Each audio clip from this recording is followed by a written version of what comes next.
तो झो क्योंग को पता चलता है कि वह ट्रांसमाइग्रेट होकर डेमन कल्ट का लीडर बन गया है, लेकिन उसके पास सिर्फ 8% ताकत बची होती है और उसके सभी मेरिडियंस टूट चुके होते हैं। चारों तरफ उसके अपने ही डेमन उसके खिलाफ बगावत करने का इंतजार कर रहे होते हैं।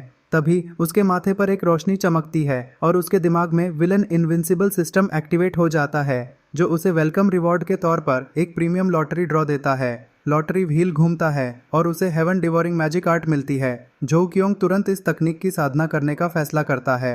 अचानक नीली बिजली उसके शरीर में दौड़ती है और उसके टूटे हुए मेरिडियंस तुरंत ठीक हो जाते हैं। फिर वह सिस्टम से एंट्री लेवल लॉटरी भी चलवाता है, जहां उसे कई ताकतवर स्किल्स और आइटम्स मिलते हैं। उसी समय डेमन कल्ट का शैडो गार्ड दीयी उसके सामने घुटनों के बल बैठकर हाजिर होता है।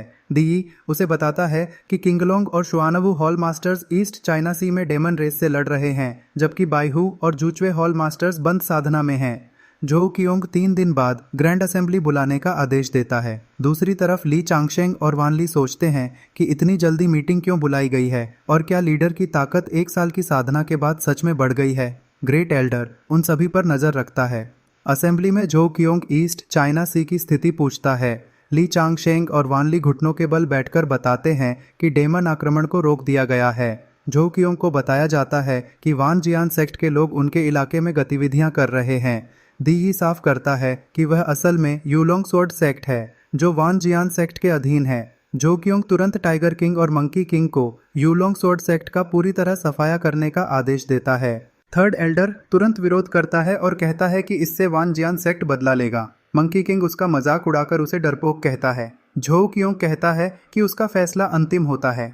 जब थर्ड एल्डर फिर भी बहस करता है तो छत से काली ऊर्जा का एक विशाल हाथ उतरता है और उसे कुचलने लगता है। डरकर थर्ड एल्डर ग्रेट एल्डर से मदद मांगता है। ग्रेट एल्डर दया की प्रार्थना करता है। झो क्योंग उसकी इज्जत रखते हुए थर्ड एल्डर की जान बख्श देता है, लेकिन उसे 1 साल तक पहाड़ के पीछे अकेले चिंतन करने की सजा देता है और सबको चेतावनी देता है कि उसकी बात ही कानून है।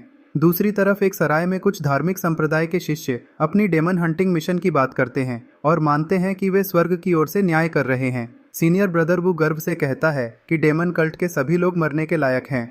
वह यूलोंग स्वॉर्ड सेक्ट के जीनियस जिंग तियान की तारीफ करता है, जो मार्शल मार्क्विस रियलम में प्रवेश करने वाला है, और वान जियान सेक्ट ने भी उसे भर्ती कर लिया है। एक और शिष्य बताता है कि डेमन कल्ट लीडर सिर्फ 21 साल की उम्र में मार्शल एम्परर बन गया था। तभी सराय का दरवाज़ा जोर से टूट जाता है और टाइगर किंग व मंकी किंग अपनी सेना के साथ अंदर आते हैं। टाइगर किंग ऐलान करता है कि आज सबका आखिरी दिन है। सभी शिष्य उन्हें पहचान लेते हैं। टाइगर किंग आदेश देता है कि किसी को भी जिंदा न छोड़ा जाए और तुरंत नरसंहार शुरू हो जाता है। मंकी किंग कहता है कि कुछ लोग काम आ सकते थे, लेकिन टाइगर किंग याद दिलाता है कि लीडर का आदेश सबसे ऊपर है। यूलोंग स्वॉर्ड सेक्ट में एक एल्डर घबराकर बताता है कि जिंग तियान का लाइफ टोकन टूट गया है। सेक्ट मास्टर समझ जाता है कि डेमन कल्ट ने सीधा हमला कर दिया है।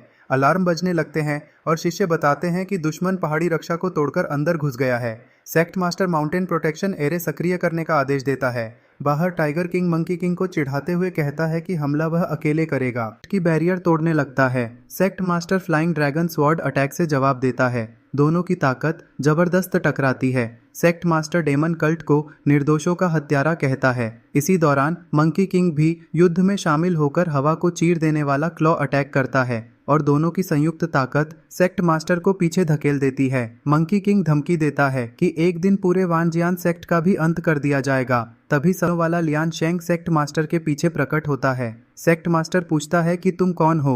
लियान शेंग अपना परिचय डेमन कल्ट के ग्रैंड मैनेजर के रूप में देता है और सिर्फ अपनी आभा से ही सेक्ट मास्टर को दबा देता है। सेक्ट मास्टर डरकर समझ जाता है कि लियान शेंग मार्शल एम्परर रियलम में पहुंच चुका है। हार न मानते हुए वह प्रतिबंधित आत्मविनाश तकनीक का इस्तेमाल करता है और एक भयानक विस्फोट होता है। इसके बाद टाइगर किंग पूछता है कि क्या बचे हुए लोगों का पीछा करें। लियान शेंग कहता है कि जरूरत नहीं, सफाई करो और वापस रिपोर्ट दो। दूसरी तरफ वान जियान सेक्ट का grand sect master demon cult के अचानक हमले पर गुस्से में होता है। एक घायल और एक हाथ गंवा चुका शिष्य आकर बताता है कि डेमन कल्ट का ग्रैंड मैनेजर मार्शल एम्परर बन चुका है। सेक्ट मास्टर उसे इलाज के लिए भेज देता है। इंपीरियल पैलेस में सम्राट को भी डेमन कल्ट की तेज तरक्की की खबर मिलती है। एक भिक्षु उसे चेतावनी देता है कि बहुत बड़ा डेमोनिक संकट आने वाला है। वापस डेमन कल्ट में टाइगर किंग मिशन की सफलता की रिपोर्ट देता है। झो क्योंग उसकी तारीफ करता है और पूछता है कि ब्रेक थ्रू में कितना समय लगेगा। टाइगर किंग कहता है कि 2 दिन काफ़ी हैं। जो क्योंग उसे खजाने से एक खास एलिक्सिर दे देता है। सिस्टम जो क्योंग को बधाई देता है कि उसने एक धार्मिक संप्रदाय को नष्ट करने का मिशन पूरा कर लिया है और इनाम में लाइफ एंड डेथ हैंड और ब्लैक ड्रैगन माउंट देता है। तभी बाहर एक विशाल काला ड्रैगन दहाड़ता है जिससे सभी कल्ट सदस्य घबरा जाते हैं। जो क्योंग बताता है कि यही उसका नया माउंट है और दी को आदेश देता है कि उसे बैक माउंटेन ले जाए। फिर सिस्टम उसकी नई स्किल को पुरानी स्किल्स के साथ मिलाकर 100% पूर्ण कर देता है। जो क्योंग सिस्टम की कार्यक्षमता देखकर खुश होता है। सिस्टम उसे नया मिशन देता है कि 6 महीने के अंदर ईस्ट चाइना सी के डेमन किंग को हराकर बीस्ट टाइड का अंत करे। इनाम में प्रीमियम एरे और 20,000 विलेन पॉइंट्स मिलेंगे। जो क्योंग खुश होता है कि प्रीमियम रिवॉर्ड्स कितने दुर्लभ हैं।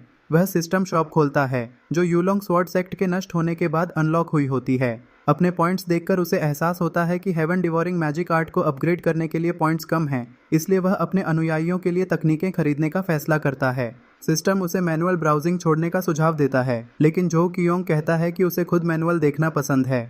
सिस्टम उसके सामने कई साधना तकनीकें दिखाता है जिनमें 10,000 डेमन आर्ट और घोस्ट किंग आर्ट भी शामिल होती हैं। आखिर में जो कियोंग 500 विलेन पॉइंट्स खर्च करके 10,000 डेमन आर्ट खरीद लेता है और सोचता है कि सिस्टम की सभी मार्शल आर्ट्स आखिर में मिलकर एक अल्टीमेट गॉड लेवल तकनीक बन सकती हैं। फिर जो क्योंग सभी नेताओं को इकट्ठा करके बताता है कि ईस्ट चाइना सी में बहुत बड़ी बीस्ट टाइड आने वाली है, इसलिए सभी अपनी ट्रेनिंग और कड़ी कर दें। टाइगर किंग खुशी से कहता है कि वह इसी दिन का इंतजार कर रहा था और समुद्री डेमन्स को सबक सिखाएगा। जो क्योंग सोचता है कि टाइगर किंग लड़ाई का दीवाना है लेकिन बहुत वफादार भी है। मंकी किंग समझाता है कि डेमन रेस की संख्या बहुत ज़्यादा है, इसलिए उन्हें हल्के में नहीं लेना चाहिए। टाइगर किंग जवाब देता है कि मंकी किंग ज़रूरत से ज़्यादा सोचता है और उसमें हिम्मत कम है। दोनों की बहस के बीच जनरल चेन आगे बढ़कर घुटनों के बल बैठता है और अपनी बटालियन को अग्रिम सेना बनाने की प्रार्थना करता है। यह देखकर टाइगर किंग और मंकी किंग भी तुरंत घुटनों के बल बैठ जाते हैं और इस सम्मान के लिए प्रतिस्पर्धा करने लगते हैं। जो क्योंकि उनकी लगन देखकर उन्हें ईस्ट चाइना सी अभियान की अग्रिम सेना बना देता है। फिर वह कई चमकती हुई जादुई तकनीकों की पुस्तकें प्रकट करता है और सभी में बांट देता है।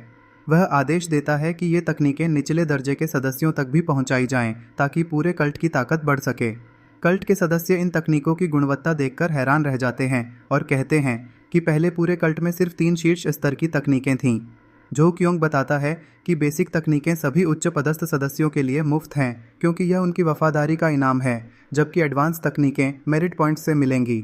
इसके बाद जो क्योंग सभी को विदा करता है, लेकिन 12 डेमन किंग्स को वहीं रुकने का आदेश देता है। वह कहता है कि तुम मेरी इनर सर्कल हो, लेकिन तुम्हारी साधना अभी भी काफ़ी कम है। सभी वादा करते हैं कि वे दिन रात मेहनत करेंगे और उसे निराश नहीं करेंगे। जो क्योंग उन्हें ब्रेक थ्रू पिल्स देता है। 6 महीने बाद डेमन कल्ट की ताकत बहुत बढ़ चुकी होती है। Great elder martial emperor realm में ब्रेक थ्रू कर लेता है। पता चलता है कि वह जो क्योंग के पिता का पुराना दोस्त था और कई सालों से एक ही स्तर पर अटका हुआ था। सेकेंड एल्डर मार्शल किंग के पीक स्तर तक पहुंच चुका होता है। ग्रेट एल्डर ऐलान करता है कि अब उनके पास 4 martial emperors, 4 peak martial kings और बड़ी संख्या में मार्शल किंग्स और मार्शल लॉर्ड्स मौजूद हैं। वह गर्व से कहता है कि डेमन कल्ट अपने 1000 साल के इतिहास की सबसे ताकतवर स्थिति में है।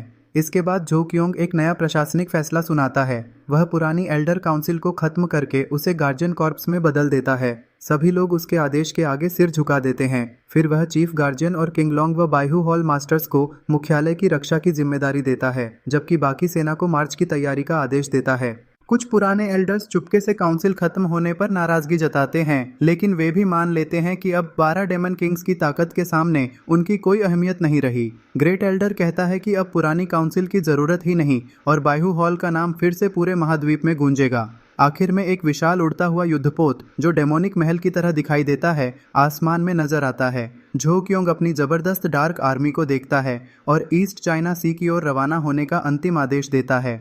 अंदर ही अंदर वह महसूस करता है कि अब वह मार्शल एम्परर के इंटरमीडिएट स्टेज तक पहुंच चुका है और आने वाली हर मुश्किल का सामना करने के लिए पूरी तरह तैयार है। इसके बाद दृश्य दोपहर के समय लिनहाई सिटी की एक सराय में बदल जाता है, जहां 2 आदमी चाय पीते हुए आपस में बात कर रहे होते हैं। दोनों आदमी धीमी आवाज में चर्चा करते हैं कि डेमन कल्ट की सेना ईस्ट सी की ओर बढ़ रही है और वहां डेमन क्लैन के साथ अंतिम युद्ध होने वाला है।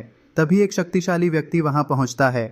सफेद और चांदी जैसे कवच में एक युवा तलवारबाज दिखाई देता है जिसका नाम झाओ ली होता है। वह युलोंग स्वॉर्ड सेक्ट का जीवित बचा हुआ शिष्य होता है। वह एक आदमी के कंधे पर हाथ रखकर डेमन कल्ट के बारे में जानकारी मांगता है। डरा हुआ आदमी खिड़की की ओर इशारा करके बताता है कि डेमन कल्ट शहर के पूर्वी तट की तरफ जा रहा है। यह सुनकर झाओ ली समझ जाता है कि demon cult leader Zhou Qiong आखिरकार सामने आ गया है। वह तुरंत सराय से निकल जाता है। पीछे मौजूद लोग बताते हैं कि यही डेमन स्लेइंग स्वॉर्ड्समैन झाओ ली है जो मॉर्टल रियल्म का नंबर 1 योद्धा है और कभी भी किसी डेमन कल्ट सदस्य को जिंदा नहीं छोड़ता। इसके बाद दृश्य लिन्हाई सिटी की किलेबंदी पर पहुंचता है जहां एक सैनिक समुद्र की तरफ देखकर चिल्लाता है कि बीस्ट टाइड आ रही है। घबराए हुए लोग दीवारों पर चढ़कर देखते हैं कि समुद्र से राक्षसी जानवरों की विशाल सेना उनकी ओर बढ़ रही है। तभी एक बुजुर्ग बौद्ध भिक्षु होली मोंक वुतियन लोगों को शांत करते हुए कहता है कि आधे दिन में मदद पहुंच जाएगी और शहर की सुरक्षा व्यवस्था सबको बचा लेगी। वह एक विशाल नीला जादुई सुरक्षा कवच सक्रिय कर देता है जो पूरे शहर को ढक लेता है। लोगों में उम्मीद जागती है, लेकिन कुछ ही पल बाद सुरक्षा कवच टूटने लगता है क्योंकि अनगिनत राक्षसी जानवर हमला कर देते हैं। सफेद वस्त्र पहने कई साधक किले से छलांग लगाकर जानवरों से भिड़ जाते हैं। भीषण युद्ध शुरू हो जाता है। झाओ ली भी पूरी ताकत से लड़ता है। तभी सभी लोग डर जाते हैं जब लाल आसमान के बीच एक विशाल काले ड्रैगन की परछाई दिखाई देती है। इसके बाद कई शक्तिशाली अल्फा बीस्ट, जिनमें एक विशाल भेड़िया और लावा जैसी शक्ति वाला सेबर टूथ टाइगर भी शामिल होता है, युद्ध में उतरते हैं। तभी बादल हटते हैं और आसमान में एक विशाल उड़ता हुआ महल दिखाई देता है जिसे सुनहरी जंजीरों से बंधा एक काला शाही ड्रैगन खींच रहा होता है। होली मोंक वुतियन यह देखकर हैरान रह जाता है कि मार्शल एम्परर स्तर का ड्रैगन सिर्फ एक रथ खींचने के लिए इस्तेमाल किया जा रहा है। तभी महल का दरवाजा खुलता है और काले सुनहरे वस्त्रों में झोउ क्योंग बाहर आता है। नीचे खड़ा झाओ ली उसे घूरते हुए अपने नष्ट हुए सेक्ट का बदला लेने की कसम खाता है। वह अपनी अंगूठी की शक्ति से आध्यात्मिक तलवार निकालने की कोशिश करता है, लेकिन एक आवाज़ उसे रोकते हुए कहती है कि वह अब भी झोउ क्योंग का मुकाबला नहीं कर सकता। झोउ क्योंग शहर की तरफ ठंडी नज़र डालता है। झाओ ली को एहसास हो जाता है कि वह पकड़ा गया है। उसकी अंगूठी नीली रोशनी छोड़ती है और वह आध्यात्मिक धुंध में गायब होकर भाग निकलता है। झोउ क्योंग मुस्कुराते हुए सोचता है कि शायद वही इस दुनिया का चाइल्ड ऑफ डेस्टिनी है, लेकिन उसे इसकी कोई परवाह नहीं क्योंकि जो भी उसके रास्ते में आएगा वह मारा जाएगा। इसके बाद झोउ क्योंग डेमन किंग को आवाज देता है और कहता है कि अगर जरूरत पड़ी तो वह खुद पूरी बीस्ट टाइड का सफाया कर देगा। तभी धुंध से कई पूंछों वाला एक विशाल बैंगनी राक्षस निकलता है। नीचे मौजूद साधक डर जाते हैं क्योंकि पूरी अग्रिम सेना किंग रियल्म के राक्षसों से भरी होती है। बैंगनी राक्षस अपनी भयानक शक्ति से पूरे मैदान में काली ऊर्जा फैला देता है। साधक जिनशान मंदिर को मदद का संदेश भेजने की कोशिश करते हैं। तभी एक भयंकर झटका पूरी मानव सेना को उड़ा देता है और उनकी रक्षा पंक्ति टूट जाती है। बीस्ट टाइड और भी खतरनाक हो जाती है और मानव सेना लगातार पीछे धकेली जाती है। धुएं और आग के बीच अचानक एक मधुर स्त्री स्वर सुनाई देता है। गुलाबी रेशमी पट्टियों और लोमड़ी जैसे कानों वाली बेहद सुंदर फॉक्स डेमन एम्प्रेस आसमान से उतरती है। वह झोउ क्योंग की प्रतिभा की तारीफ करते हुए उसे फॉक्स क्लैन में शामिल होने का प्रस्ताव देती है और ऊंचा पद देने का वादा करती है। झोउ क्योंग मुस्कुराकर उसका प्रस्ताव ठुकरा देता है। फॉक्स डेमन एम्प्रेस अपनी गुलाबी रिबनों को रोशनी के भालों में बदलकर हमला करती है। झोउ क्योंग कहता है कि उसने सोचा था 300 साल पुरानी लोमड़ी ज्यादा ताकतवर होगी, लेकिन वह निराश कर रही है। वह कहता है कि मिड स्टेज मार्शल एम्परर होने के बावजूद वह उसे आसानी से हरा सकता है और आखिरी बार आत्मसमर्पण करने का मौका देता है, लेकिन वह इनकार करते हुए अपनी पूरी शक्ति से उसके सीने पर ऊर्जा हमला करती है। झोउ क्योंग उसका सबसे ताकतवर हमला एक हाथ से रोक देता है और उसे जमीन पर पटक देता है। उसके गिरते ही विशाल गड्ढा बन जाता है। फिर वह उसकी आध्यात्मिक शक्ति खींचकर अपनी साधना बढ़ा लेता है। फॉक्स डेमन एम्प्रेस खून उगलते हुए समझ जाती है कि झोउ क्योंग लगातार उसकी शक्ति सोख रहा था। झोउ क्योंग की ताकत बढ़कर लेट स्टेज मार्शल एम्परर तक पहुंच जाती है। तभी पूरी धरती कांपने लगती है। पहाड़ों के नीचे से सुनहरी काली रोशनी निकलती है। झोउ क्योंग महसूस करता है कि कोई प्राचीन अस्तित्व जाग रहा है। कुछ ही पल बाद एक विशाल काले पंखों वाली फॉलन एंजल बाहर आती है, जिसके अंदर पवित्र और दानवी दोनों प्रकार की शक्तियां मौजूद होती हैं। झोउ क्योंग का एक अधीनस्थ पूछता है कि क्या उसकी ताकत जांचने के लिए किसी को भेजा जाए, लेकिन झोउ क्योंग सभी को पीछे हटने का आदेश देता है। फॉलन एंजल, जिसका नाम लूना होता है, झोउ क्योंग को इस महाद्वीप का सबसे शक्तिशाली व्यक्ति पहचान लेती है। वह कहती है कि पहले उसे अपनी पूरी ताकत वापस हासिल करनी होगी, फिर वह उससे मिलने आएगी और उड़कर चली जाती है। झोउ क्योंग उसकी ताकत महसूस करके विश्वास जताता है कि वह भविष्य में उसका मुकाबला कर सकेगा। जैसे बालों वाली रहस्यमयी महिला स्थानीय कल्ट लीडर्स का मजाक उड़ाती है। वह कहती है कि झोउ क्योंग की साधना भले कम हो, लेकिन उसकी नींव बेहद मजबूत है और अगर वह उसके जैसे कुछ और लोगों को निगल ले तो इस महाद्वीप से बाहर निकल सकती है। अचानक झोउ क्योंग उसके पीछे प्रकट हो जाता है और उसकी बातों का मजाक उड़ाता है। फिर वह एक विशाल काला हथेली प्रहार करके उसे जमीन में गाड़ देता है। महिला हैरान रह जाती है कि उसने उसकी असली ताकत का गलत अंदाजा लगाया था। घायल होकर वह उसकी असली पहचान पूछती है। झोउ क्योंग आगे बढ़कर पूछता है कि मरने से पहले कुछ कहना चाहती हो। वह उसे श्राप देती है और कहती है कि ऊंची दुनिया के लोगों का अपमान करने की कीमत उसे चुकानी पड़ेगी। झोउ क्योंग उसकी धमकियों पर हंस देता है। इसके बाद झोउ क्योंग अपनी सर्वोच्च तकनीक हेवनली डेमन आई सक्रिय करता है। आसमान में एक विशाल अग्निमय आंख प्रकट होती है जो विनाशकारी ऊर्जा बरसाती है। पूरा इलाका भयंकर विस्फोट में डूब जाता है और उसकी दुश्मन पूरी तरह नष्ट हो जाती है। युद्ध खत्म होने के बाद डेमन कल्ट के सभी अधीनस्थ घुटनों के बल बैठकर झोउ क्योंग की जय जयकार करते हैं। झोउ क्योंग उन्हें उठने के लिए कहता है और मन ही मन स्वीकार करता है कि लड़ाई उतनी आसान नहीं थी जितनी दिखाई दी, क्योंकि दुश्मन ने बीच युद्ध में ही ब्रेक थ्रू कर लिया था। तभी सिस्टम उसे सूचित करता है कि मिशन पूरा हो गया है और इनाम में प्रोफाउंड स्काई शील्ड एरे तथा 20,000 विलेन पॉइंट्स मिलते हैं। फिर एक और नोटिफिकेशन आता है कि उसने छिपा हुआ मिशन पूरा करके फॉलन एंजल का वध किया है, जिसके बदले उसे 50,000 अतिरिक्त विलेन पॉइंट्स मिलते हैं। झोउ क्योंग यह देखकर खुश हो जाता है। उसका दाहिना हाथ पूछता है कि अभी कौन सा खजाना मिला है। झोउ क्योंग बताता है कि यह एक नया डिफेंसिव माउंटेन एरे है जिसकी रक्षा इतनी मजबूत है कि मार्शल गॉड भी इसे आसानी से नहीं तोड़ सकता। यह सुनकर सभी लोग बेहद खुश हो जाते हैं। इसके बाद झोउ क्योंग सोचता है कि उसकी अंदरूनी चोटें अभी पूरी तरह ठीक नहीं हुई हैं, इसलिए आगे की रणनीति सोच समझकर बनानी होगी। तभी उसका कमांडर सूचना देता है कि जिनशान मंदिर की गतिविधियां संदिग्ध हैं। झोउ क्योंग तुरंत वहां के एबॉट की जांच कराने का आदेश देता है। इसके बाद एक गुप्त बैठक में एक उच्च अधिकारी झोउ क्योंग का आदेश जासूसों तक पहुंचाता है। सभी जासूस उसी रात जिनशान मंदिर में घुसपैठ करने की तैयारी करते हैं। दूसरी तरफ जिनशान मंदिर में एक युवा भिक्षु खुशी से रोते हुए बताता है कि उसका वरिष्ठ भाई कोमा से जाग गया है। वह एबॉट का धन्यवाद करता है। एबॉट उसे चेतावनी देता है कि demon cult leader Zhou Qiong अब शायद लेट स्टेज मार्शल एम्परर तक पहुंच चुका है और पहले से कहीं बड़ा खतरा बन गया है। इसके बाद वह अपने सभी प्रमुख लीडर्स को सभा में बुलाता है और पूछता है कि क्या वे अंतिम मिशन पूरा करने का साहस रखते हैं। सभी लीडर्स एक साथ उसके लिए जान देने की कसम खाते हैं। Zhou Kyung white tiger, vermilion bird और ब्लैक टॉर्टोइज हॉल को आदेश देता है कि एक ही दिन में जिनशान मंदिर पर कब्जा कर लिया जाए। सभी लीडर्स युद्ध की तैयारी में निकल पड़ते हैं। शुरुआत जिनशान मंदिर से होती है जहां मार्शल आर्टिस्ट मोहू वांग अपने प्रतिद्वंदी से द्वंद्व करने की तैयारी कर रहा होता है। तभी द जोंग गुआन और द झांग लाओ वहां पहुंचते हैं। द जोंग गुआन भिक्षुओं से पूछता है कि क्या वे धर्मी और डेमोनिक गुटों के बीच युद्ध भड़काना चाहते हैं। तभी लियान शेंग कहता है कि वह कल्ट लीडर के आदेश पर जिनशान मंदिर को नष्ट करने आया है और अपनी जीत के सबूत के रूप में मुख्य भिक्षु का सिर चाहता है। इसके बाद द झांग लाओ आगे बढ़कर बताता है कि पूरे अभियान की कमान द जोंग गुआन के हाथ में है।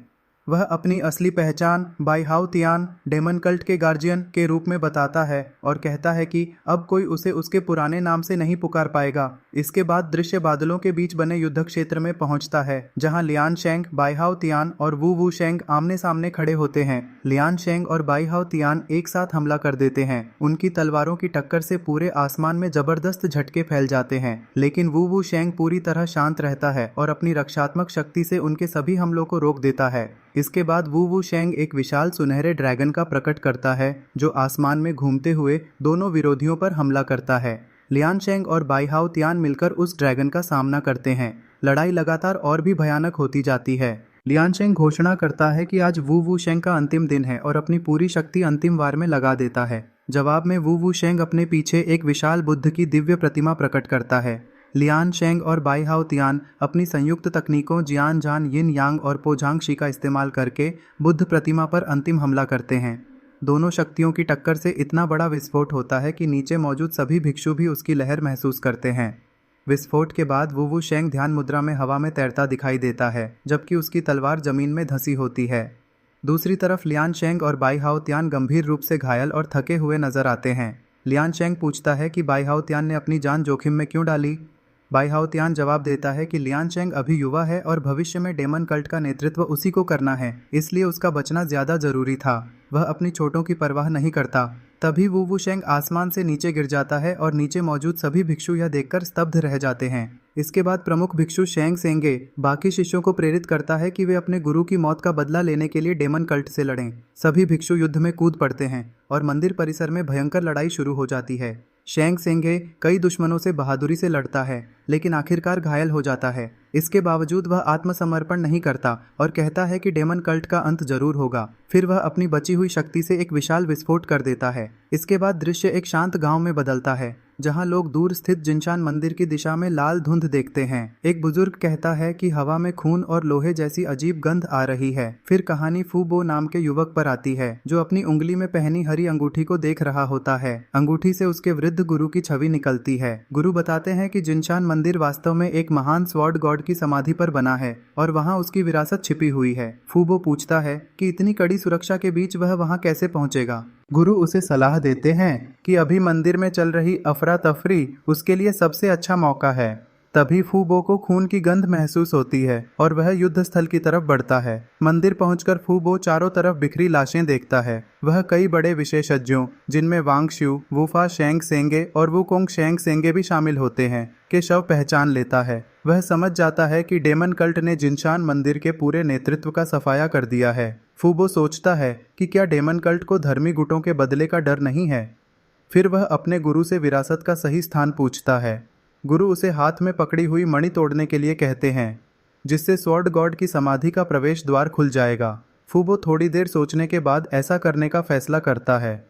उधर सिस्टम जो कियों को जिनशान मंदिर नष्ट करने की सफलता पर बधाई देता है। डेमन कल्ट मुख्यालय में एक अधीनस्थ युद्ध की रिपोर्ट देता है। वह बताता है कि बाई हाओ तियान वू शेंग के अंतिम हमले से गंभीर रूप से घायल हो गया है और धर्मी गुट के बचे हुए लोग शुआनकोंग पैविलियन की ओर भाग गए हैं। जो कियोंग बाकी बड़े संप्रदायों की स्थिति पूछता है। रिपोर्ट में बताया जाता है कि वानजियान सेक्ट और शुआनकोंग पैविलियन गुस्से में अपनी सेनाएं तैयार कर रहे हैं, जबकि फूजोंग सेक्ट अभी तटस्थ है और हुआंगशा सेक्ट को अभी खबर भी नहीं मिली। जो कियोंग तुरंत अगला हमला शुआनकोंग पैविलियन पर करने का आदेश देता है। शुआनकोंग पैविलियन में नेता जिनशान मंदिर के विनाश पर चर्चा कर रहे होते हैं। कुछ लोग वानजियान सेक्ट और दूसरे गुटों से मदद मांगने की सलाह देते हैं, लेकिन बुजुर्ग चोंगशू कहते हैं कि अभी इसकी जरूरत नहीं है। तभी एक शिष्य दौड़कर आता है और बताता है कि डेमन कल्ट ने पूरे पैविलियन को चारों तरफ से घेर लिया है। बाहर बाई हाओ तियान पैविलियन के नेता किंग पिंग लाओ दाओ का मजाक उड़ाता है और कहता है कि जिनशान मंदिर के बाद अब उनकी बारी है। किंग पिंग लाओ दाओ भी उसे जवाब देता है और पूछता है कि जो कियोंग खुद क्यों नहीं आया। तभी डेमन कल्ट का एक सदस्य उसे कल्ट लीडर का नाम लेने पर डांटता है। दूसरी तरफ लियान शेंग भी युद्ध में उतरने की तैयारी कर लेता है।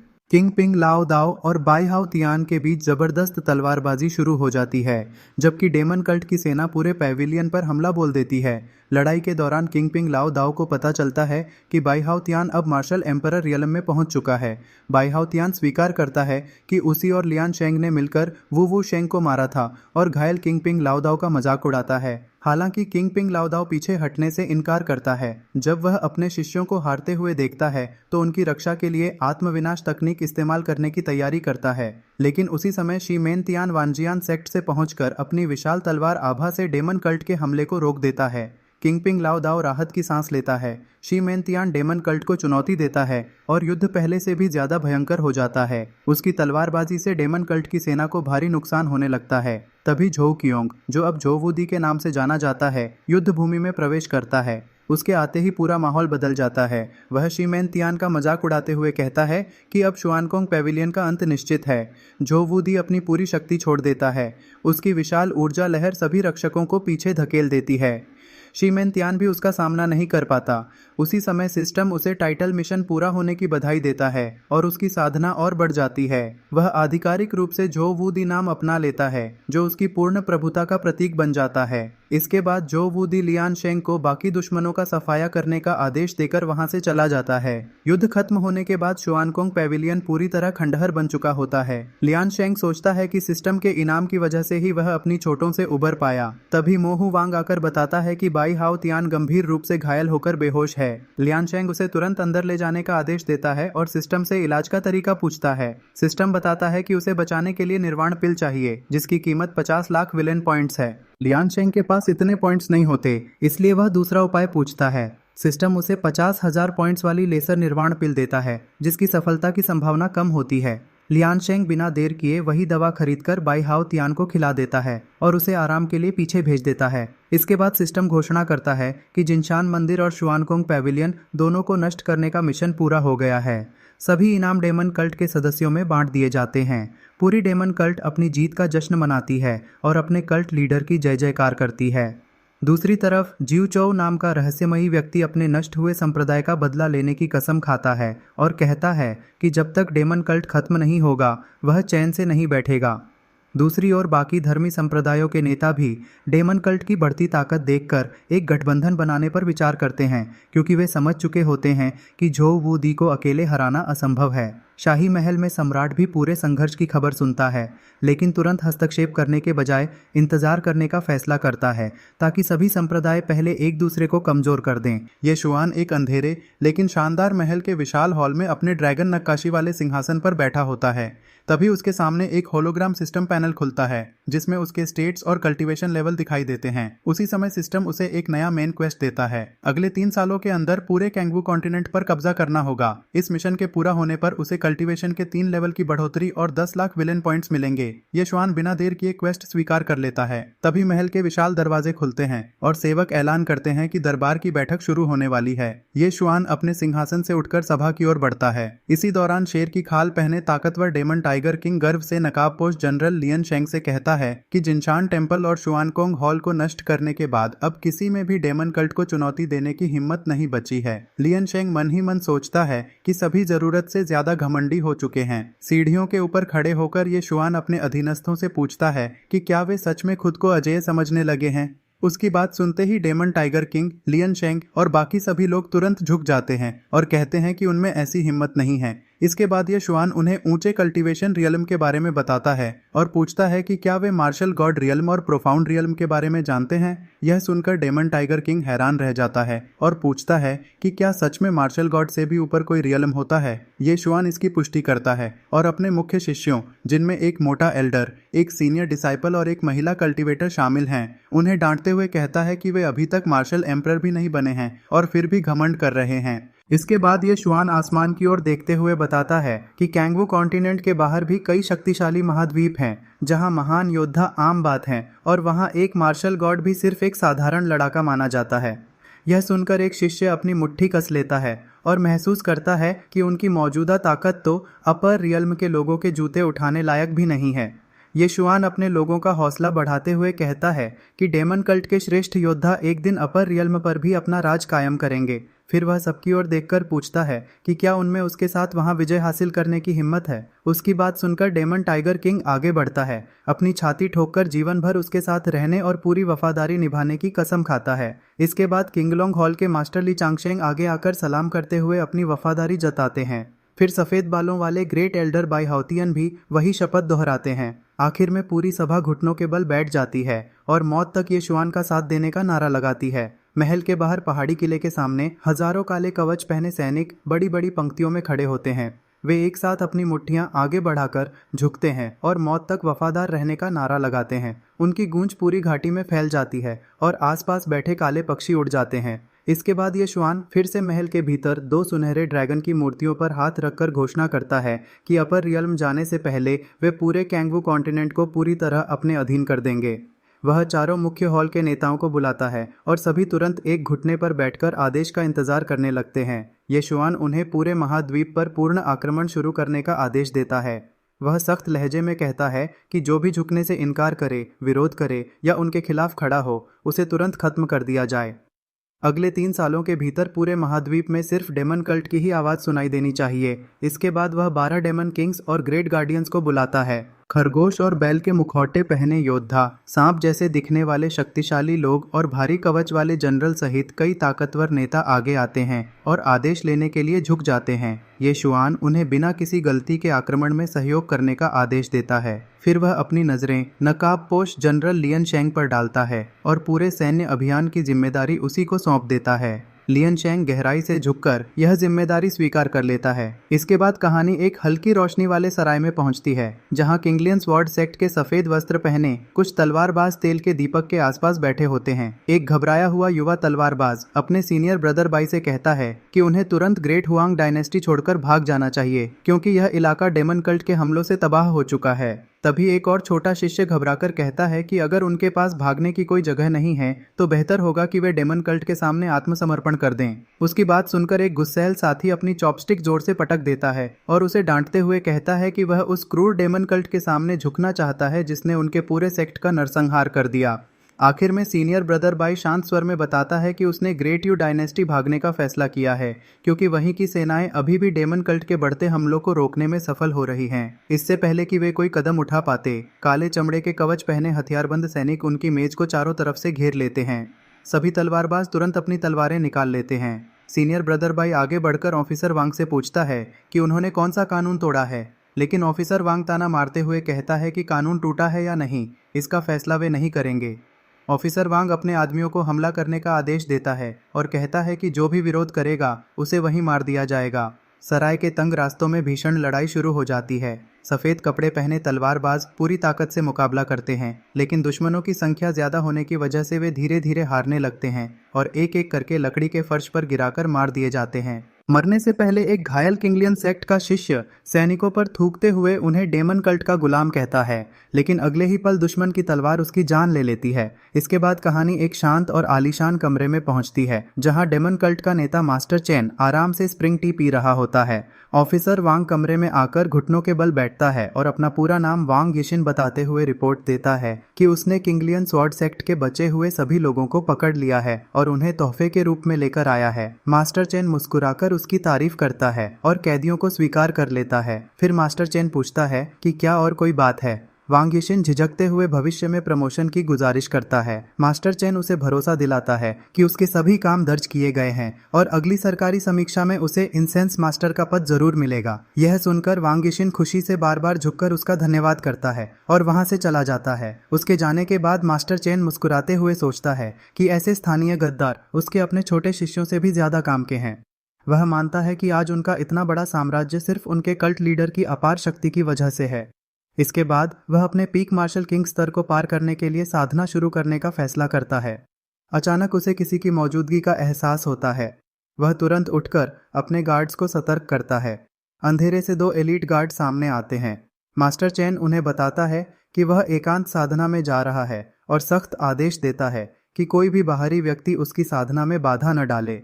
इसके बाद कहानी फिर से डेमन कल्ट के सिंहासन कक्ष में पहुंचती है जहां ये शुआन अपने सिस्टम से लेसर 10,000 डेमन पूल के बारे में पूछता है। सिस्टम बताता है कि यह मार्शल गॉड स्तर से नीचे के सभी लोगों के लिए सबसे बेहतरीन प्रशिक्षण स्थल है और उसे अपने इनाम का आनंद लेने के लिए कहता है। ये शुआन उस रहस्यमयी ऊर्जा से भरे पूल में उतर जाता है। बैंगनी ऊर्जा उसके शरीर में समाने लगती है। वह महसूस करता है कि यहाँ की आध्यात्मिक ऊर्जा बेहद घनी है, जिससे उसकी साधना सामान्य से कई गुना तेज हो जाती है और उसका शरीर भी मजबूत होने लगता है। उसी समय शाही खुफिया अधिकारी तियानसान आकर झुकता है। ये शुआन उससे अपने लक्ष्य झाओ ली की जानकारी मांगता है। तियानसान बताता है कि झाओ ली को आखिरी बार जिनशान टेम्पल में देखा गया था, उसके बाद वह पूरे महाद्वीप से गायब हो गया। ये शुआन मुस्कुराकर कहता है कि नायक उसके जाल से निकलने में कामयाब हो गया। फिर वह लियन शेंग के युद्ध अभियान की जानकारी मांगता है। तियानसान बताता है कि उनकी सेना ने लगभग पूरे महाद्वीप पर कब्जा कर लिया है। ग्रेट हुआंग और ग्रेट चियान राजवंश गिर चुके हैं और अब सिर्फ ग्रेट यू राजवंश तथा हुआशा किला ही मुकाबला कर रहे हैं। यह सुनकर यह शुआन संतुष्ट होता है और तियानसान को आदेश देता है कि लियन शेंग जल्दबाजी न करे। साथ ही सभी ग्रेट गार्डियंस और डेमन किंग्स को मोर्चे पर इकट्ठा होने का आदेश देता है। इसके बाद वह सिस्टम से टाइम आइसोलेशन चैम्बर सक्रिय करने को कहता है ताकि वह लंबे समय तक एकांत साधना कर सके। इसके बाद कहानी ग्रेट यू राजवंश की युद्ध भूमि पर पहुंचती है। शाम के समय लियन शेंग एक ऊंची चट्टान पर खड़ा होकर अपने शिविर को देखता है और कहता है कि अब मिशन पूरा करने के लिए सिर्फ कुछ मजबूत किलों को गिराना बाकी है। डेमन टाइगर किंग सुझाव देता है कि सीधे हमला करके दुश्मन को कुचल दिया जाए। लियन शेंग कहता है कि सीधा हमला सबसे आसान और सबसे प्रभावी तरीका है। फिर वह सभी सेनापतियों को अगले दिन सुबह शाही महल पर पूर्ण आक्रमण करने का आदेश देता है। तभी एक बुजुर्ग याद दिलाता है कि कल्ट लीडर ने पूरे महाद्वीप को जीतने के लिए सिर्फ 1 साल की समय सीमा दी है। डेमन टाइगर किंग शिकायत करता है कि वे तो 6 महीने में ही सब खत्म कर सकते थे। लियन शेंग उसे चुप कराते हुए कहता है कि कल्ट लीडर के पास दिव्य दूरदृष्टि है और उनके हर आदेश का ठीक उसी तरह पालन करना होगा। इस दौरान साधारण सैनिक आपस में फुसफुसाते हैं कि उनका ग्रेट गार्डियन पिछले 2 सालों से एकांत साधना में है। इसके बाद एक अंधेरी गुफा दिखाई जाती है जहां नीली बिजली लगातार चमक रही है। वहां एक बुजुर्ग संरक्षक कठिन आध्यात्मिक सफलता हासिल करने की कोशिश कर रहा होता है। वह दर्द से जूझते हुए खुद से कहता है कि वह यहाँ नाकाम नहीं हो सकता, क्योंकि उसे अभी भी अपने सर्वोच्च कल्ट लीडर की सेवा करनी है। नीली बिजली उसके शरीर पर दौड़ने लगती है और उसकी शक्ति धीरे धीरे स्थिर होने लगती है। उसके घाव तेजी से भर जाते हैं और उसकी ताकत वापस लौट आती है। वह पूरी शक्ति लगाकर अपनी आखिरी रुकावट तोड़ने की कोशिश करता है। अचानक पूरी गुफा में नीली ऊर्जा का विस्फोट होता है। वह आंखें खोलकर खुशी से चिल्लाता है कि उसका परिवर्तन सफल हो गया है। उसका मुख्य अवतार पूरी तरह बहाल हो जाता है और वह मार्शल एम्परर रियलम के शुरुआती स्तर में प्रवेश कर जाता है। लेकिन वह यहीं नहीं रुकता। वह और ज़्यादा ऊर्जा इकट्ठा करता है और अपनी सीमाओं को आगे बढ़ाता है। कुछ ही देर में उसकी शक्ति मार्शल एम्परर रियलम के मध्य स्तर तक पहुंच जाती है। उसकी ताकत लगातार बढ़ती रहती है। वह पागलों की तरह हंसता है क्योंकि उसकी ऊर्जा सामान्य सीमाओं से आगे निकल जाती है और वह मार्शल एम्परर रियलम के उन्नत स्तर तक पहुंच जाता है, फिर तेजी से शिखर स्तर के करीब पहुंचने लगता है। आखिरकार एक जबरदस्त विस्फोट के साथ वह पूरी तरह मार्शल एम्परर रियलम के पीक स्तर तक पहुंच जाता है। उसके चारों ओर काली बिजली की भयानक आभा फैल जाती है और वह पूरे महाद्वीप के सबसे शक्तिशाली लोगों में शामिल हो जाता है। कुछ देर बाद बिजली शांत हो जाती है। वह धीरे धीरे जमीन पर उतरता है और अपनी नई दिव्य शक्ति की प्रशंसा करता है। इसके बाद युद्ध से तबाह शाही महल दिखाई देता है, जहां ग्रेट यू राजवंश का सम्राट किंग यू खून से लथपथ घुटनों के बल बैठा होता है। लियन शेंग उसकी बहादुरी की तारीफ करता है और आखिरी बार उसे आत्मसमर्पण करके डेमन कल्ट में शामिल होने का मौका देता है। किंग यू गुस्से में इस प्रस्ताव को ठुकरा देता है।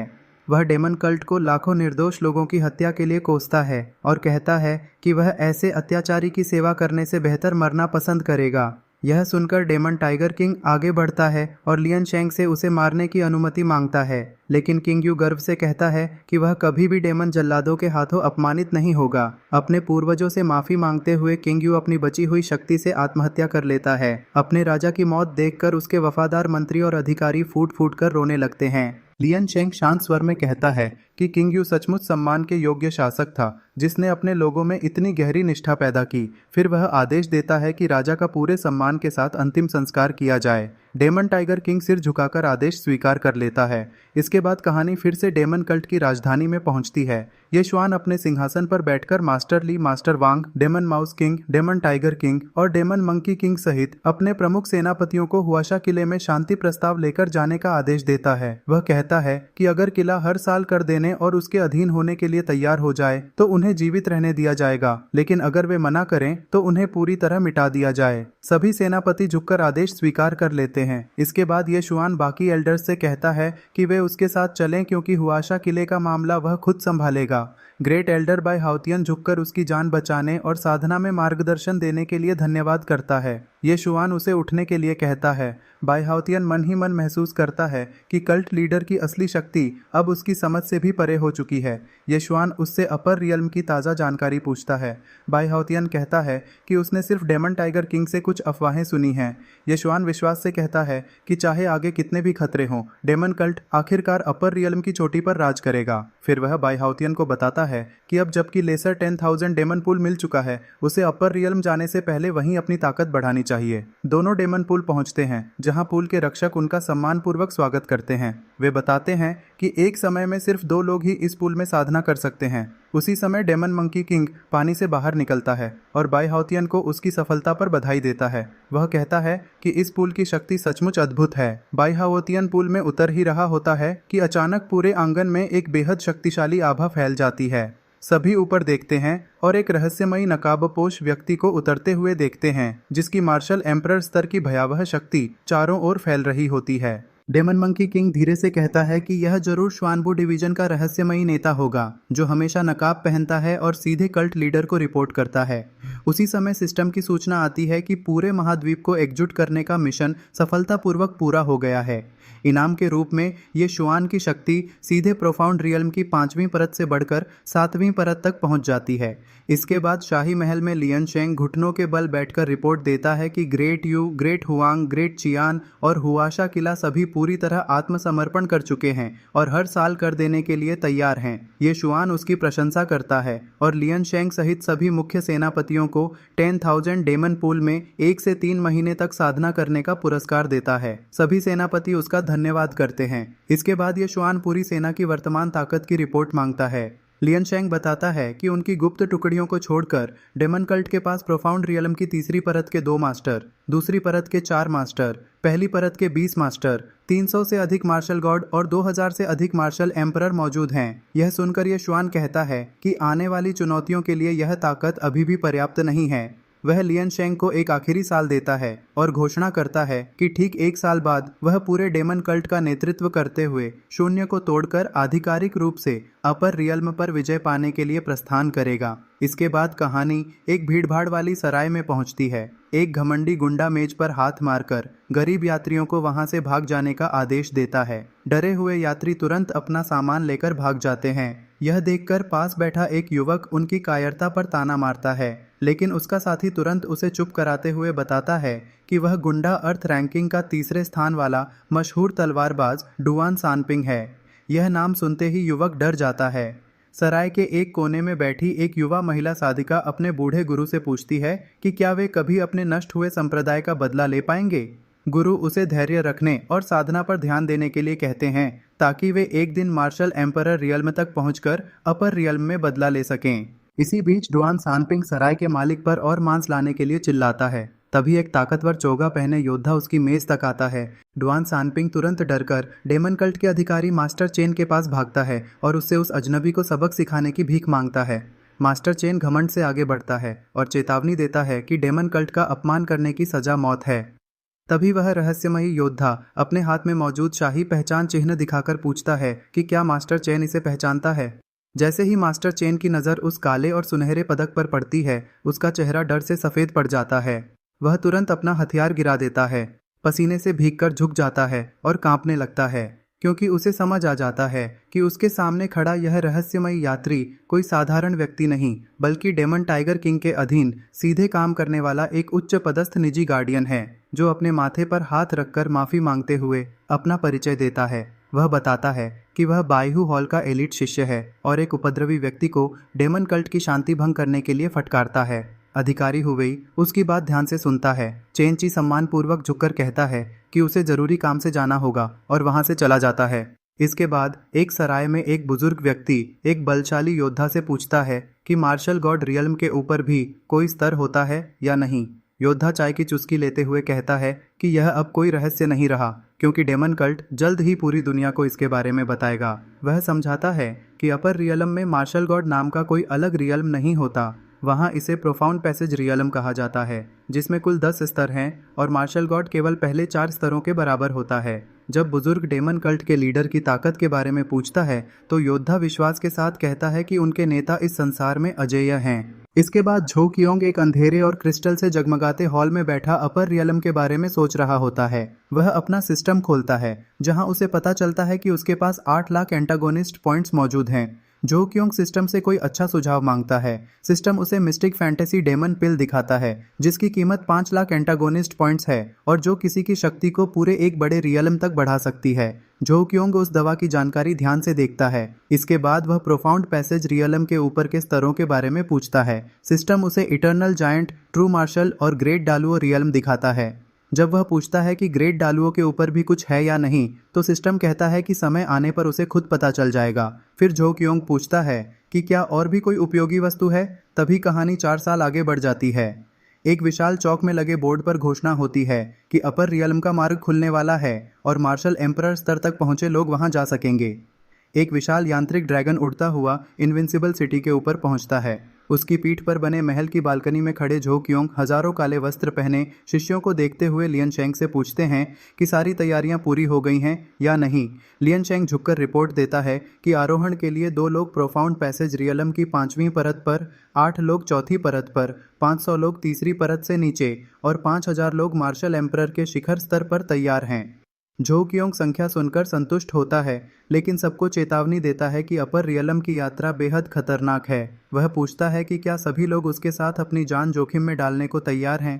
पूरी भीड़ एक साथ घुटनों के बल बैठकर वफादारी की शपथ लेती है। इसके बाद वह ली चांगशेंग को आगे बुलाता है। ली चांगशेंग झुककर आदेश लेने आता है। झो क्योंग उसे आदेश देता है कि उनकी अनुपस्थिति में डेमन कल्ट की रक्षा करे। वह बताता है कि आरोहण के बाद यह मार्ग 3 साल तक बंद रहेगा और उसके बाद बाकी लोग भी ऊपर आ सकेंगे। ली चांगशेंग आदेश स्वीकार कर लेता है। इसके बाद दृश्य अपर रियल्म की बर्फीली पहाड़ियों पर पहुंचता है, जहां एक युवा तलवारबाज और उसकी साथी हुई जी एक विशाल टेलीपोर्टेशन प्लेटफॉर्म को देख रहे होते हैं।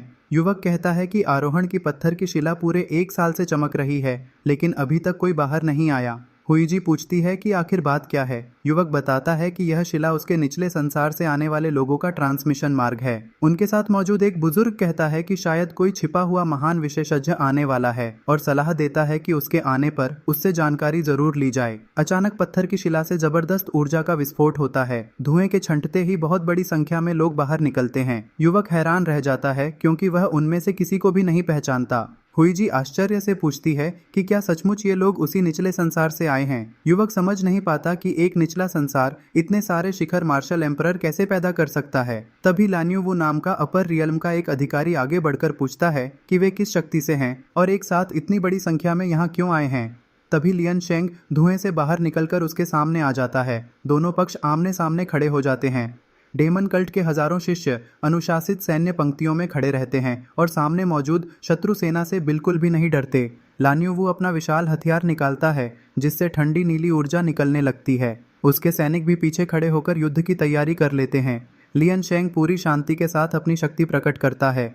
हजारों डेमन कल्ट साधकों की ऊर्जा पूरे बर्फीले मैदान को हिला देती है और वातावरण पर भारी दबाव छा जाता है। हुईजी हैरानी से पूछती है कि कोई नया आया व्यक्ति इतना शक्तिशाली कैसे हो सकता है। युवक डरते हुए बताता है कि सामने खड़ा व्यक्ति डेमन कल्ट का ग्रैंड स्टूअर्ड लियन शेंग है। हुईजी पूछती है कि क्या वह उसे जानता है। युवक बताता है कि डेमन कल्ट इतना शक्तिशाली संगठन है कि उसके अपने पुराने संप्रदाय को भी खत्म होना पड़ा था। लान्यू वू हैरानी से चिल्लाता है कि लियन शेंग प्रोफाउंड पैसेज रियल्म की 5वीं परत पर पहुंच चुका है। वह पूछता है कि क्या उसके पीछे खड़े सभी लोग एक साथ ऊपर आए हैं।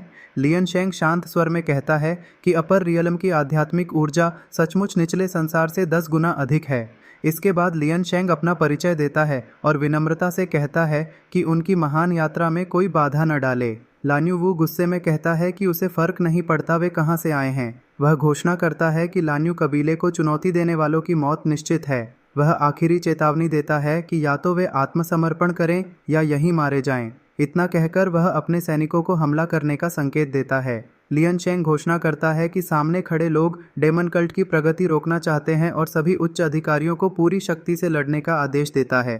लान्यू वू अपनी सबसे शक्तिशाली तकनीक demonic tiger heaven splitting claw छोड़ता है। आसमान अंधेरा हो जाता है और उसके हथियार में विशाल ऊर्जा इकट्ठी होने लगती है। दोनों सेनाएं भीषण युद्ध में भिड़ जाती हैं। बर्फीले मैदान पर ऊर्जा के विस्फोट, तलवारों की टक्कर और मार्शल तकनीकों की बारिश होने लगती है। धीरे धीरे डेमन कल्ट की विशाल संख्या और अनुशासन लान्यू कबीले की सेना पर भारी पड़ने लगता है। उनके शिष्य उन्नत तकनीकों से दुश्मनों की रक्षा पंक्ति तोड़ देते हैं। दूर खड़ा युवक यह देखकर डर जाता है कि लान्यू कबीले के सर्वोच्च एल्डर्स भी युद्ध में उतरने को मजबूर हो गए हैं। इसके बाद लान्यू कबीले का दूसरा सबसे शक्तिशाली विशेषज्ञ युद्ध में प्रवेश करता है, जिसकी शक्ति इटर्नल जायंट रियल्म के करीब पहुंच चुकी होती है। उसके आते ही पूरा मैदान कांप उठता है। फिर लान्यू कबीले का सबसे शक्तिशाली नेता लोंग चांग अपने पूर्वजों का सुरक्षात्मक ताबीज सक्रिय करता है। सुनहरी रोशनी पूरे युद्ध क्षेत्र में फैल जाती है और डेमन कल्ट को दबाने की कोशिश करती है। युवक यह देखकर कहता है कि इतनी जबरदस्त ताकत और आत्मविश्वास के बिना कोई भी अपर रियल्म में इस तरह प्रवेश करने की हिम्मत नहीं कर सकता। तभी आसमान से एक विशाल आवाज गूंजती है और झो क्योंग भव्य अंदाज में स्वर्ग से उतरता है। झो कियोंग सभी को उठने का आदेश देता है और फिर ठंडी नज़रों से लॉन्ग चांग की ओर देखकर पूछता है कि डेमन कल्ट के लोगों पर हाथ उठाने की हिम्मत उसे किसने दी। झो कियोंग की भयानक शक्ति महसूस करते ही लॉन्ग चांग कांपने लगता है। उसे विश्वास ही नहीं होता कि निचले संसार से आया कोई व्यक्ति इतना शक्तिशाली हो सकता है। झो कियोंग कहता है कि अब किसी सफाई की ज़रूरत नहीं है। यह सब देखकर स्वॉर्ड सेक्ट का शिष्य शांगगुआन यून उसकी शक्ति से पूरी तरह प्रभावित हो जाता है। शांगगुआन यून सम्मानपूर्वक झुककर झो कियोंग का अभिवादन करता है। दूसरी ओर लॉन्ग चांग समझ जाता है कि अब परिस्थितियां उसके खिलाफ हो चुकी हैं। लॉन्ग चांग अपनी स्थिति बचाने के लिए कहता है कि अगर झो कियोंग निचले संसार के रहस्य बता दे तो वह उनकी सुरक्षा की गारंटी देगा। झो कियोंग उसका मजाक उड़ाते हुए उसे मस्खरा कहता है। इसके बाद वह केवल हाथ हिलाकर एक भयानक हमला करता है जो सीधे लॉन्ग चांग की आंखों पर लगता है। लॉन्ग चांग दर्द से चीखते हुए जमीन पर गिर जाता है। यह देखकर लान्यू कबीले के बाकी लोग डर से जड़ हो जाते हैं क्योंकि उनका सबसे शक्तिशाली योद्धा एक ही वार में हार चुका होता है। तभी लान्यू कबीले का मुखिया लान्यू कोंग जल्दी से वहां पहुंचता है और माफ़ी मांगते हुए कहता है कि वे सिर्फ ब्लैक इंपीरियल सिटी के नियमों के अनुसार इस स्थान की रक्षा कर रहे थे और यह सब एक गलतफहमी थी। वह झो कियोंग से नाराज न होने की विनती करता है और निचले संसार की स्थिति के बारे में पूछता है, लेकिन झो कियोंग कोई जानकारी देने से इनकार कर देता है। झो कियोंग मन ही मन समझ जाता है कि लान्यू कोंग केवल उसकी ताकत से डरकर सम्मान दिखा रहा है। वह सोचता है कि फिलहाल उसके संप्रदाय को अपर रियल्म में अपनी जड़ें मजबूत करने के लिए समय चाहिए। इसी दौरान ब्लैक इंपीरियल सिटी के व्यापारी संघ का प्रमुख चियान सिहाई उड़ते हुए रथ में वहां पहुंचता है। वह निचले संसार के रहस्यों में रुचि दिखाते हुए झो कियोंग को सुरक्षा और साझेदारी का प्रस्ताव देता है। झो कियोंग उसकी बातों पर ध्यान देने के बजाय चुपचाप अपना सिस्टम खोलता है और वहां से निकलने का उपाय ढूंढता है। वह सिस्टम स्टोर से 3 लाख एंटागोनिस्ट पॉइंट्स देकर ग्रैंड शिफ्ट तावीज खरीद लेता है। खरीदारी के बाद उसके पास 80,000 पॉइंट्स बच जाते हैं। इसके बाद वह सबको बताता है कि फिलहाल डेमन कल्ट किसी से टकराव नहीं चाहता। जब वे अपनी जगह बना लेंगे तब सभी से विस्तार से बात करेंगे। इतना कहकर वह तावीज सक्रिय कर देता है। अचानक तेज रोशनी पूरी डेमन कल्ट सेना को घेर लेती है और अगले ही पल पूरी सेना वहां से गायब हो जाती है। चियान सिहाई गुस्से में चिल्ला उठता है। वह खाली पड़े मैदान को देखकर समझ जाता है कि बहुत उच्च स्तर का स्पेशल टेलीपोर्टेशन तावीज़ इस्तेमाल किया गया है और तुरंत अपने लोगों को आदेश देता है कि पता लगाएं डेमन कल्ट आखिर कहां गया है। लान्यू कोंग ध्यान दिलाता है कि आरोहण की प्राचीन पत्थर की शिला पूरी तरह बुझ चुकी है, जिससे साफ है कि निचले संसार का रास्ता अब पूरी तरह बंद हो चुका है। आखिर में डेमन कल्ट की पूरी सेना एक वीरान और धुंध से ढकी पर्वत श्रृंखला में सुरक्षित पहुंच जाती है। झो कियोंग एक विशाल पत्थर की वेदी के सामने खड़ा होकर घोषणा करता है कि आज से यही पर्वत अपर रियल्म में डेमन कल्ट का अस्थायी मुख्यालय होगा। वह अपने चारों प्रमुख सेनापतियों बैंगनी रोशनी से जगमगाते डेमन कल्ट के महल में पहुंचती है, जहां 2 नकाबपोश अधीनस्थ झोहू के सिंहासन के सामने खड़े होते हैं। सुनहरे मुखौटे वाला अधीनस्थ ब्लैक किंग सिटी की विशाल सीमा और वहां के राजनीतिक हालात के बारे में जानकारी देता है। झोहू अपने ड्रैगन सिंहासन पर बैठे हुए ब्लैक किंग सिटी के शासक के बारे में पूछता है। अधीनस्थ बताता है कि वहां का शासक मुलाव है, जिसके बारे में कहा जाता है कि वह एक वृक्ष आत्मा है जिसने ट्रू मार्शल रियल्म प्राप्त कर लिया है। वह आगे बताता है कि मुलाव ब्लैक किंग सिटी का सबसे शक्तिशाली साधक है, लेकिन वह आमतौर पर शासन में ज्यादा हस्तक्षेप नहीं करता और शहर की 8 बड़ी शक्तियों को मिलकर व्यवस्था संभालने देता है। इसके बाद अधीनस्थ महत्वपूर्ण खबर देता है कि 1 महीने बाद मुलाव अपना 3000वां जन्मदिन मनाएगा। उसी दिन सिटी लॉर्ड के महल में एक रहस्यमयी गुप्त लोक भी खोला जाएगा। यह सुनकर झो हू ध्यान से सोचने लगता है। तभी उसके सामने सिस्टम एक नया मिशन जारी करता है। मिशन यह है कि मुलाव के जन्मदिन समारोह में शामिल होना, गुप्त लोक में प्रवेश का अधिकार हासिल करना और अपनी साधना के 2 छोटे स्तर बढ़ाना। मिशन पूरा होने पर 2 लाख विलेन पॉइंट्स मिलेंगे। झो हू तुरंत मिशन स्वीकार कर लेता है। इसके बाद दृश्य एक शांत बगीचे में पहुंचता है, जहां सफ़ेद बालों वाला मुलाव सब्जियां उगा रहा होता है। उसके साथ गुलाब जैसे लाल कपड़े पहने हुआ मेईगुई उत्साह से लॉन्ग चांग की हाल की हार के बारे में बात कर रही होती है। मुलाव मुस्कुराते हुए उससे पूछता है कि जब वह पहले से ही लॉन्ग चांग को पसंद नहीं करती तो उसके हारने पर परेशान क्यों है। हुआ मेईगुई शर्माते हुए कहती है कि वह सिर्फ जिज्ञासु है। फिर हुआ मेईगुई पूछती है कि क्या रहस्यमयी डेमन कल्ट मास्टर उसके जन्मदिन समारोह में आएगा। मुतिलाओ मजाक करते हुए कहता है कि उसकी छोटी बच्ची अब बड़ी हो गई है और किसी में दिलचस्पी लेने लगी है। शर्माकर हुआ मेईगुई इस बात से इनकार करती है और कहती है कि पूरे ब्लैक किंग सिटी के लोग उसके बारे में जानना चाहते हैं। फिर वह निचले संसार के रहस्यों के बारे में पूछती है। मुलाव उस विषय को टाल देता है और पूछता है कि उसकी साधना कैसी चल रही है। यह सुनकर हुआ मेईगुई झुंझलाकर चिल्लाती है और वहां से भाग जाती है। इसके बाद जन्मदिन समारोह के विशाल द्वार पर उद्घोषक अलग अलग शक्तिशाली गुटों के आगमन की घोषणा करता है। River gang, blue feather tribe, sword sect और कई अन्य संगठन समारोह में पहुंचते हैं। महल के पहरेदार सभी मेहमानों के निमंत्रण पत्र जांचने के बाद ही उन्हें अंदर जाने देते हैं। तभी झोहू बिना निमंत्रण पत्र के वहां पहुंचता है। पहरेदार पूछते हैं कि वह कौन है, तो वह शांत स्वर में खुद को डेमन कल्ट मास्टर बताते हुए कहता है कि वह मुटोर लाओ को जन्मदिन की शुभकामनाएं देने आया है। महल के अंदर पहले से बैठे लोग चर्चा कर रहे होते हैं कि झोहू ने अपर रियल्म में आने के तुरंत बाद ही कॉनग्लिन जैसे शक्तिशाली व्यक्ति को गंभीर रूप से घायल कर दिया था। सभी बड़े नेता उसकी अविश्वसनीय साधना गति पर हैरान होते हैं। कुछ लोग उसकी तुलना प्राचीन पवित्र भूमियों के राजकुमारों से करते हैं, जबकि कुछ को शक होता है कि वह किसी महान विशेषज्ञ का पुनर्जन्म हो सकता है। तभी झोहू भव्य अंदाज में हॉल में प्रवेश करता है। उसकी डरावनी आभा पूरे सभागार का ध्यान अपनी ओर खींच लेती है। सभी लोग फुसफुसाने लगते हैं और हैरान होते हैं कि वह अकेले इतने शक्तिशाली लोगों के बीच आने की हिम्मत कैसे कर सकता है। झोहू सीधे मंच तक पहुंचकर मुलाओ को सम्मानपूर्वक जन्मदिन की शुभकामनाएं देता है। मुचिची लाओ मुस्कुराकर उसका स्वागत करता है और उसे सम्मानित अतिथि के रूप में बैठने का निमंत्रण देता है। तभी एक घमंडी नेता कहता है कि सभी मुख्य सीटें भर चुकी हैं और झोहू को पीछे जाकर बैठना चाहिए।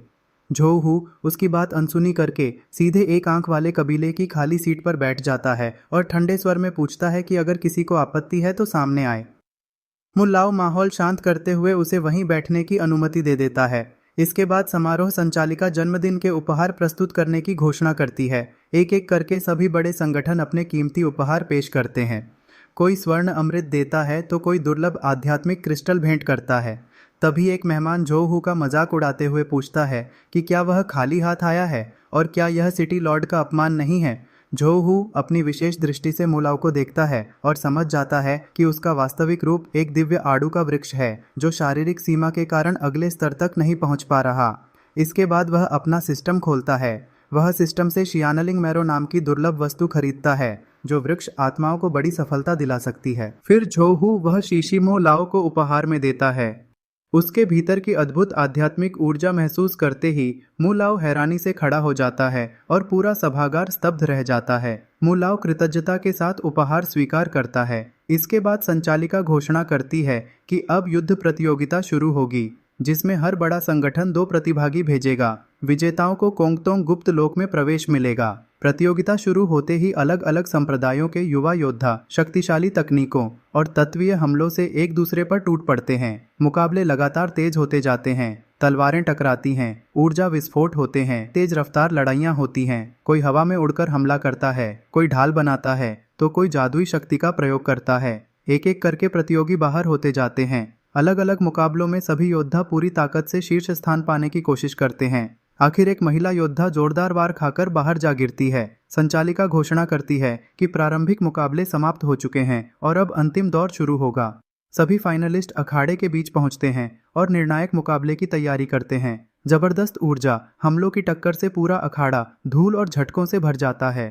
बैंगनी और नीली ऊर्जा के विशाल विस्फोट कई योद्धाओं को पीछे हटने पर मजबूर कर देते हैं। अंत में एक प्रतियोगी बुरी तरह पत्थर के फर्श पर गिरता है और खून उगलने लगता है। संचालिका बचे हुए प्रतिभागियों की स्थिति की जांच करती है। संचालिका आधिकारिक रूप से प्रतियोगिता समाप्त घोषित करती है और बताती है कि अब डेमन कल्ट भी बाकी बड़े संगठनों के साथ गुप्त लोक में प्रवेश करेगा। इसके बाद हुआ मेगुई जोहू के पास आकर मुस्कुराते हुए पूछती है कि क्या यह सच है कि वह निचले संसार से यहाँ तक पहुँचा है। वह उसकी ताकत को लेकर बेहद उत्सुक दिखाई देती है। वह लगातार उसके संप्रदाय और उसकी शक्ति के बारे में सवाल पूछती रहती है। जोहू परेशान होकर उसे ठंडी नज़रों से देखता है और कहता है कि अगर अपनी जान प्यारी है तो उसकी नज़रों से दूर हो जाए। इसके बाद मुलाओ सभी चुने गए लोगों को कोंगतोंग गुप्त लोक के प्रवेश द्वार तक ले जाता है। वह बताता है कि पहले प्रोफाउंड रियल्म के साधक प्रवेश करेंगे और 3 घंटे बाद ट्रू मार्शल रियल्म के लोग अंदर जाएंगे। उधर कुछ बड़े संगठन के नेता आपस में गुप्त योजना बनाते हैं कि गुप्त लोक के अंदर मिलकर जोहू पर हमला करेंगे। वे तय करते हैं कि जो भी जोहू को मारेगा उसके अधिकतर खजाने उसी के होंगे। उन्हें पूरा विश्वास होता है कि वह गुप्त लोक से जीवित वापस नहीं आएगा। मुलाव सभी लोगों को चेतावनी देता है कि गुप्त लोक में प्राचीन और खतरनाक जीव रहते हैं। साथ ही 3 दिन बाद यह स्थान अपने आप बंद हो जाएगा, इसलिए सभी समय का ध्यान रखें। जो हू चमकते हुए भंवर में प्रवेश करता है। उसी समय सिस्टम मिशन पूरा होने की पुष्टि करता है और उसे इनाम दे देता है। गुप्त लोक के अंदर वह खुद को एक अंधेरी गुफा में पाता है। वह तुरंत एक शक्तिशाली औषधि खा लेता है, जिससे उसकी शक्ति अस्थायी रूप से ट्रू मार्शल रियल्म तक पहुंच जाती है। गुफा में आगे बढ़ते ही उसके सामने एक विशाल अग्निमय सिंह जैसा जादुई दैत्य आ जाता है और जोर से दहाड़ता है। झोहू बिल्कुल नहीं घबराता। वह अपनी काली ऊर्जा का उपयोग करके दैत्य की आग को आसानी से रोक देता है और तुरंत पलटवार करता है। आगे बढ़ते हुए झोहू एक रोशनी से भरे कक्ष में पहुंचता है, जहां हुआ मेगुई दुर्लभ आध्यात्मिक पौधों के पास खड़ी होती है। हुआ मेगुई पौधों को अपने हाथों से ढकते हुए घबराकर कहती है कि यह खजाना उसने पहले खोजा था। झोहू ठंडे स्वर में कहता है कि जिस चीज़ पर उसकी नज़र पड़ जाती है वह उसी की हो जाती है। वह उसे चेतावनी देता है कि या तो खजाना सौंप दे या फिर यही मरने के लिए तैयार हो जाए। डरी हुई हुआ मेगुई बताती है कि वह सिटी लॉर्ड मू लाओ की पोती है, लेकिन झोहू उसकी चेतावनी को पूरी तरह अनदेखा कर देता है और अपना लक्ष्य पूरा करने के लिए उस दुर्लभ चमकते हुए शियानशी पौधे को तोड़ लेता है।